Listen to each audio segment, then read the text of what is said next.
This video shows a quick overview of our outdoor growing methods and how we grow carnivorous plants in Southeast Queensland, Australia. Our primary grow area consists of two main sections, a shade house and three flood tables. The flood tables include two units measuring 1.2 by 2.5 metres and one measuring 1.2 by 3 metres. The shade house measures approximately 5 metres by 10 metres. Our flood tables are constructed from aluminium and lined with a heavy-duty pond liner to provide a durable, waterproof growing surface. Collectively, the flood tables can accommodate approximately 3,000 Venus flytraps at any one time, ranging from 70mm and 100mm pots through to cell trays for younger plants. Table 1, which is pictured here, is dedicated to plants that are ready for sale, and it has a capacity of approximately 500 to 550 Venus flytraps, allowing for easy access and efficient order fulfillment. Table 2 is dedicated to propagation and growing on plants. Stock on this table is primarily housed in cell trays with a capacity of approximately 1,350 to 1,500 individual Venus flytraps. This area supports the early stages of production before the plants are transferred into larger pots. Table 3 is dedicated to our personal collection. It currently houses a range of Venus flytrap cultivars, Sarracenia, Cephalotus, and live sphagnum moss. This collection is maintained separately from our production stock and serves as a reference collection, as well as a source of propagation material. Over the years, we have developed a flood table system that is quite different from most conventional setups. Our main focus has always been on producing high quality Venus flytraps, and after years of trial and refinement, we have found that one of the most critical factors in achieving this is maintaining cool root temperatures.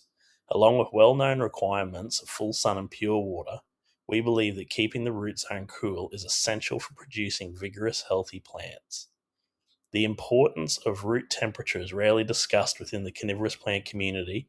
We first began exploring this idea several years ago through continual refinement of our growing methods. We believe that the quality and consistency of our plants demonstrates its significance. In our experience, this appears to be a particularly Australian challenge. A combination of intense summer heat, exceptionally high UV levels, can cause pot temperatures to rise, placing significant stress on the root system of potted Venus flytraps. Our flood table system has therefore been designed not only to provide irrigation, but to help maintain root zone temperatures during periods of extreme heat, resulting in healthier plants, improved growth, and better overall quality. Over the years, we experimented with a wide range of methods to reduce root zone temperatures. We tested different pot colors, mulches, varying water depths, and circulating the water, along with many other approaches. While each offered some benefit, none provided the consistent cooling we were looking for. The most effective solution proved to be the cooling the irrigation water itself, rather than relying on expensive water chillers or refrigeration systems. We utilized the natural thermal stability of the ground. In southeast Queensland, soil temperatures at approximately 50 centimetres depth remain relatively stable throughout the year, typically ranging between 18 to 23 degrees Celsius. To take advantage of this, we buried a 205-litre water storage tank beneath our flood tables. The tanks are positioned completely in the shade, allowing the surrounding soil to act as a natural heat sink and helping to keep the stored water significantly cooler than above ground containers during the hot weather. This simple, low-energy system supplies cooler water to our flood tables, helping maintain lower root zone temperatures during periods of extreme heat while eliminating the need for costly cooling equipment.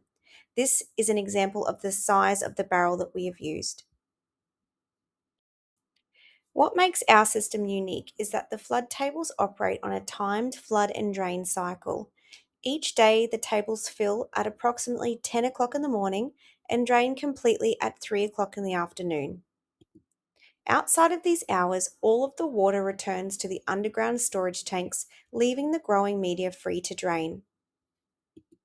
We adopted this approach for several reasons. 1. Improved growing conditions. Allowing the pots and growing media to drain each day prevents the media from remaining constantly saturated.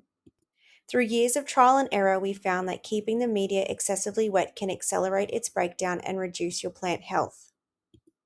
2. Mosquito control. Draining the tables daily prevents standing water, which significantly reduces opportunities for mosquitoes to breed. And 3. Use of solar power. Our pumps are powered by a solar and battery system, so having the irrigation on a timer each day allows the batteries to recharge and ensures that pumping occurs during periods of the hottest periods of the day. This flood and drain cycle, combined with cool water supplied from our underground storage tanks, creates a healthier root environment while minimizing energy use and maintenance. This video demonstrates the volume of water movement across the flood tables, which averages approximately 300 litres per hour during operation. During earlier trials, we observed that when water was left static over summer, evaporation losses were significant, approximately 200 litres per day under peak conditions. Continuous water movement has largely eliminated this issue. In addition, our testing showed that stagnant water temperatures can rise rapidly in hot weather. On a warm summer day, water reaches temperatures of around 43 degrees Celsius in approximately 60 minutes. Maintaining constant water flow across the system significantly reduces this heat buildup, helping to keep water temperatures more stable and suitable for plant health.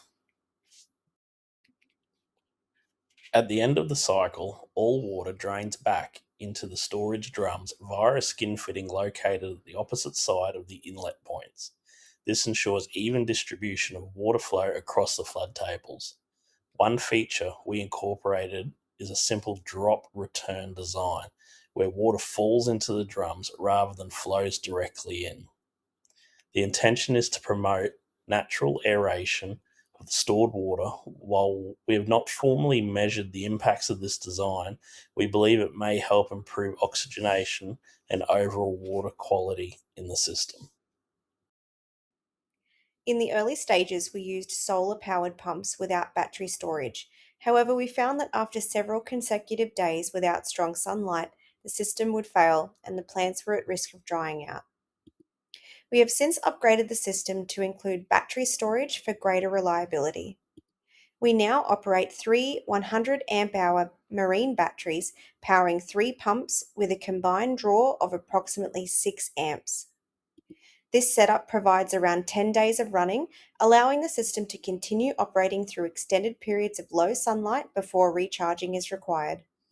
This has significantly improved consistency, particularly during adverse weather conditions. This bottom photo shows our solar panel setup, while the top photo shows the solar regulator. The regulator prevents overcharging and protects the batteries from damage. The system produces approximately 6 amps per hour under good sunlight conditions. For this reason, we intentionally run our pumps for less time than total daylight hours. This ensures that on most days, the batteries receive more charge than the system consumes, allowing them to remain fully charged and maintain reliable operation. During extended periods of low sunlight, such as those experienced in May and June, we also have a backup battery charger available. However, this is rarely required. The charger is capable of fully recharging all batteries from flat within approximately 1 day. Over the past 2 years, it's only been needed on 3 to 5 occasions. The shade house is located at the rear of the growing area. It measures approximately 5 metres by 10 metres and is around 3 metres tall.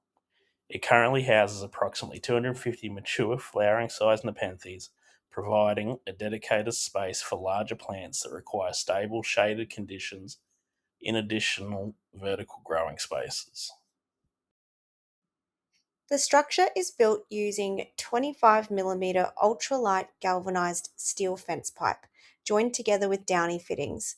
This provides a lightweight yet durable frame that is resistant to corrosion and suitable for long-term outdoor use in shaded growing environments. We settled on this design as it is used in the commercial greenhouse industry and it is very do-it-yourself friendly. The shade house is covered on all sides with 70% green shade cloth, providing consistent light reduction and protection from direct sun exposure.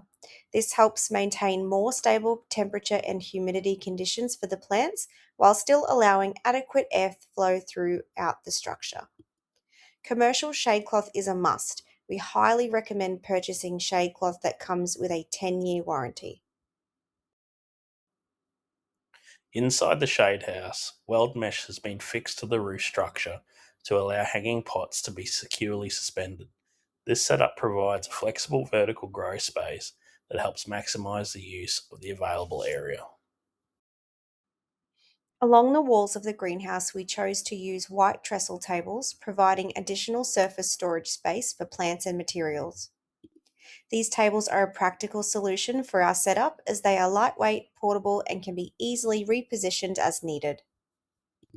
When we aren't using them, they can also be folded and stored away, allowing for flexible use of the available space within the shade house.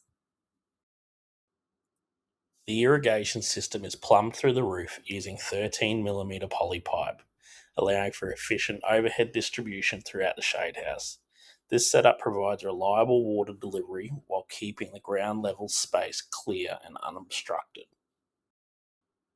All irrigation water for the shade house is supplied by town water. The system is controlled using a Holman Wi Fi tap timer, which allows remote access to pause or adjust irrigation where needed.